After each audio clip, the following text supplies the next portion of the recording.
Okay, gang, Big Daddy Roth here, and from Dutch, California. While Dutch is working on this little three-wheel side hack over here, I'm going to sort of lay down the thing we're trying to do here today. You guys have been writing in and asking a lot about how Dutch holds his brush and that kind of stuff, and what kind of brushes he uses and all that stuff. And we're going to go over that with him today and try to find out how he started, how he got developed this thing. He's the man that started it all.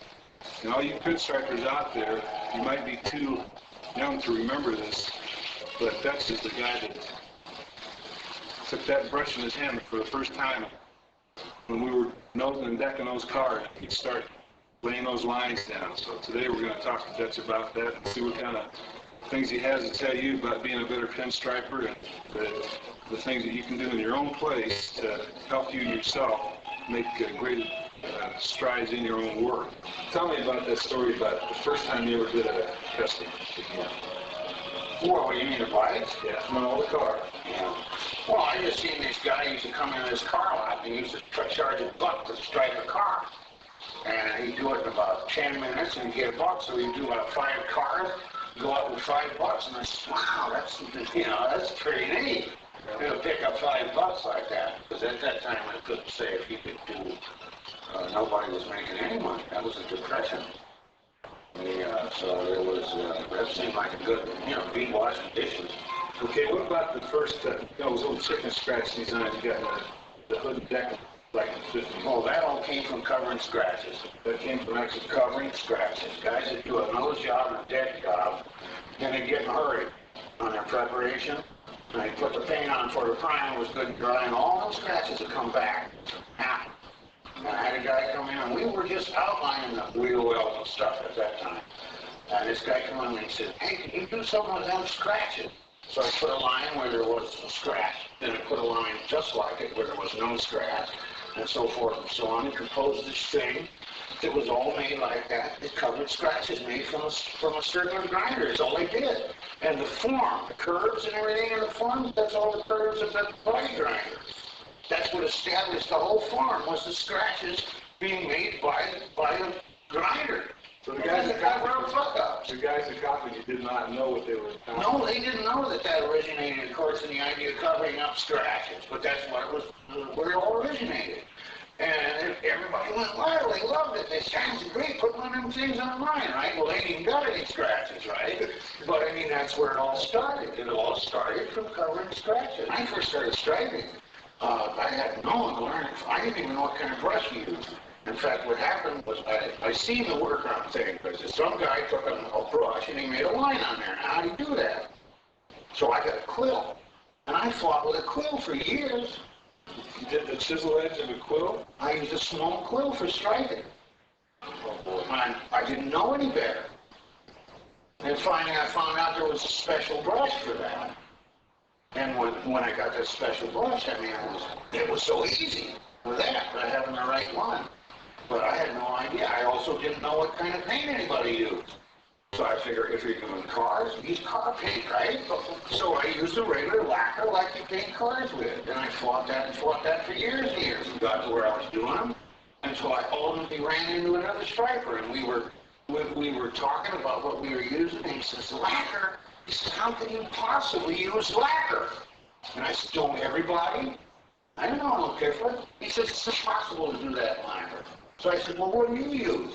And he showed me the enamel that he was using, which happened to be at that time the one-shot, which all they made was white. They didn't make it color. Right.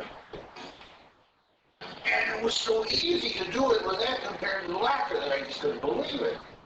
Brush, what kind of brushes have you been using? I started out with the Grumbacher's. I played with the Max. I couldn't get anywhere with them. Went back to the Grumbacher's, and then I was down at a paint store one day. I seen these things in there called Hillers, is what they were called at that time. And they were like 40 cents. And so I got a couple of them and just threw them, because they were, threw them in my kit. I didn't use them for years.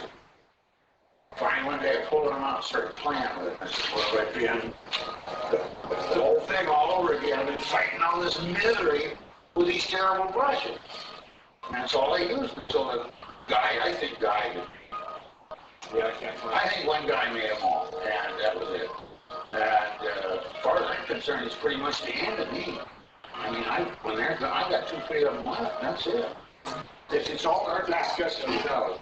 Yeah, I think it's not as critical on the pallet in science as it is in striping. Striping, it's all on the pallet. That's where it's at.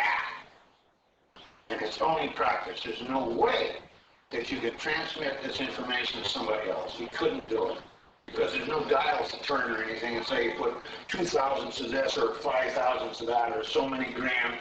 This is not, there's no information that you can transmit other than what we'll do. Yeah. And then from there, it's just up to practice. There's another thing too, especially in the striping, which I think more so than the same thing. When you're practicing striping, if you're really into it, if it is not the most important thing in the world to you, you ain't gonna do it. Okay, that's gonna... It's got to become an obsession. It's got to become the most important thing to be able to make an absolutely perfect straight line like a machine made it. You've got to imitate a machine, and you've got to put your head into that, and it's very much like yoga. In fact, if you get deep into striping, you can actually go away and meditate while your body is striping. And So there's no room for drugs or... No room at all. They don't work. They don't do anything. Let's talk about thinners for a minute. And different striking weather. Do you use the same thinners when it's hot and when it's cold? No, you got to adjust to that. Like right now, it's almost a little too cold for comfort, but it'd be perfect for striping. Because you don't want a lot of clothes on you when you're striping easy. It gets in your way. But in real hot weather, of course, it wants to dry too fast. So on the one shot, I just use a little teeny bit of oil or kerosene to slow it down. But you don't want to overtrain on it or it'll never dry. So take the motor oil. Motor oil? Believe it or not, all motor oil still comes out of the same element. Okay. The kerosene.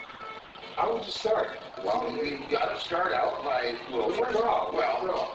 if you're going to get inside, you got to realize that the letter, you don't invent numbers, you don't invent letters. Those letters have already been here for hundreds of years. Nobody is so precious that they make a new letter. That's what my dad always said. So use the ones that are in the book. Learn how to make them. He says, then if you want to mess around and gussy them up and make them a little, do it. But learn how to do it right.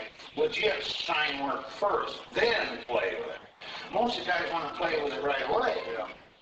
And the thing with signs is that an amateur, someone who knows nothing about sign painting, can tell when there's something the matter with a sign. Everyone spots it. Yeah. Everyone sees, people who are not painters see an amateur sign. They know it's an amateur sign the minute they look at it. Because they don't use the out-of-the-book lettering. They try to invent letters. Also, they all have one tendency in common, which is really wild. Beginners always make tall, skinny letters. Always. And if you only concentrate on short, squatty letters, they look more professional. Amateurs invariably will make tall, skinny letters. Every time. Without fail. And you see it. So then would you start drawing these guys that don't have any kind of a background for sign painting stuff? How can they get started? I think, first of all, you got to be able to draw. You've got to have control over your hands. If you don't have control over your hands, there you are. That's it. I mean, nowadays everybody's trying to say everyone's equal. Everybody ain't equal. Everybody's an individual. Everybody's different. Some people got a talent in one thing, some people got a talent in another. And if you can't draw, do things with your hands, forget it. You're not going to be a sign painter or a striper. Give it up.